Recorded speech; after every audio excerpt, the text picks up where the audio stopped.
ఆ వ్యక్తిని ఏం చేసిండు? చేర తీసుకున్నాడు.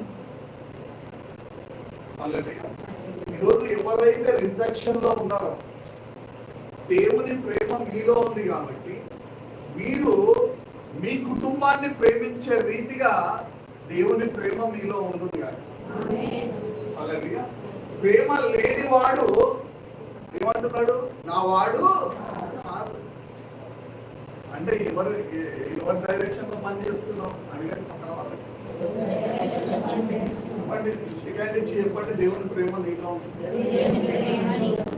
చెప్పండి డెవిల్ డైరెక్షన్ లో పనిచేయద్దని. ఏం కలిగి ఉండాలి? ప్రేమ కలిగి ఉండాలి. హల్లెలూయా. ఈరోజు దేవుని యొక్క ప్రేమ మీ కుటుంబంలో మీ పిల్లల్లో వచ్చి కనిపిస్తున్నాడు. మాథ్యూ 14:14, మత్తయి 14:14. ఆయన వచ్చి ఆ గొప్ప జన సమూహమును చూచి వారి మీద కనికరపడి. చూడండి, కనికరపడి దేవుడు వచ్చినప్పుడు చూసి వాళ్ళని వారి మీద ఏం కలిగింది? దేవునికి కనికరం వచ్చింది. ప్రేమ కనికరాన్ని గుర్తిస్తుంది అని చెప్పండి. నీ సిచ్యువేషన్ ఏదైనా, నీ పరిస్థితి ఏదైనా, దేవుని ప్రేమ కలిగి మీరు జీవిస్తే దేవుని కనికరం నీ పైన ఉంటుంది. కాబట్టి దేవుడు మీకు సహాయం చేస్తాడు. దేవుని ప్రేమ కలిగి ఉంటే దేవుని శక్తి పనిచేస్తుంది. శక్తితో పాటు కనికరం కూడా ఉంటుంది నీ పైన. చదవండి. వారి మీద కనికరపడి వారిలో రోగులైన వారిని స్వస్థపరిచెను. చూడండి, రోగములో ఉన్న వారిని స్వస్థపరిచిండు. ఈ రోజు స్వస్థత మెడిసిన్ లో లేదు, దేవుని ప్రేమలో ఉంది. మరి ఇన్ని రోజుల నుంచి నేను మెడిసిన్ తింటున్నా కదా, ఎందుకు తగ్గట్లేదు? ప్రేమ తగ్గిపోయింది. ఆ ప్రేమ కలిగి ఉంటూ దేవుడు ఏం చేస్తాడు తెలుసా? మెడిసిన్ చేయలేంది దేవుడు చేస్తాడు. ప్రతి రిపోర్ట్ దేవుడు నార్మల్ ఇస్తాడు. చెప్పండి, దేవుని ప్రేమ కలిగి ఉండు. దేవుని కనికరం వస్తుంది నీ పైన. అప్పుడు మెడిసిన్ అవసరం లేదు. ప్రతి రిపోర్ట్ నార్మల్ వస్తుంది. చెప్పండి, ప్రతి రిపోర్ట్ దేవుడు నార్మల్ ఇస్తాడు. కుటుంబం మీద ప్రేమ ఉండాలి, దేవుని పైన ప్రేమ ఉండాలి.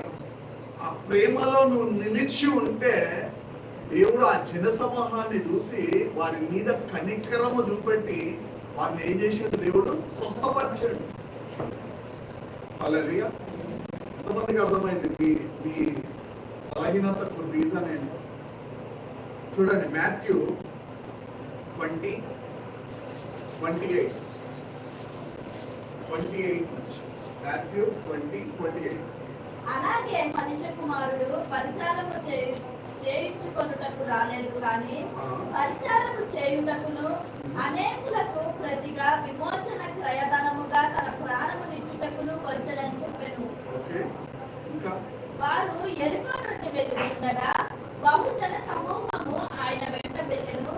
ఇదిగో త్రోవ ప్రక్కన కూర్చొని ఉన్న ఇద్దరు గుడ్డివారు యేసు ఆ మార్గమున వెళ్ళు చూడడని విని, ప్రభువు దావీదు కుమారుడా మమ్మను కరుణింపుమని కేకలు వేసి. చూడండి, ఇక్కడ ఇద్దరు గుడ్డి వాళ్ళు ఉన్నారు. వాళ్ళు దేవుడు ఇక్కడ నుంచి వెళ్తున్నాడు అని వాళ్ళు తెలుసుకున్నారు. తెలుసుకొని ఏం చేస్తున్నారు? వేడుకుంటున్నారు. వాళ్ళు ఈరోజు అడిగేది, వాళ్ళు బిచ్చం అడగట్లేదు. ఏమడుగుతున్నారు అంటే బిచ్చం అడగట్లేదు. చెప్పండి, బిచ్చం అడగట్లేదు.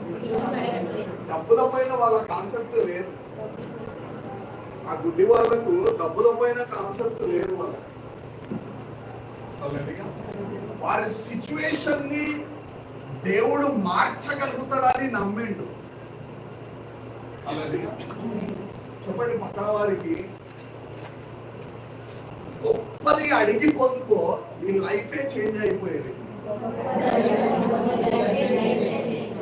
చిన్న చిన్న వాటికి ఎక్కువ టైం వేస్ట్ చేసి, గంటలు టైం వేస్ట్ చేసి చిన్న చిన్నవి అడిగి ఇన్సాటిస్ఫాక్షన్ తో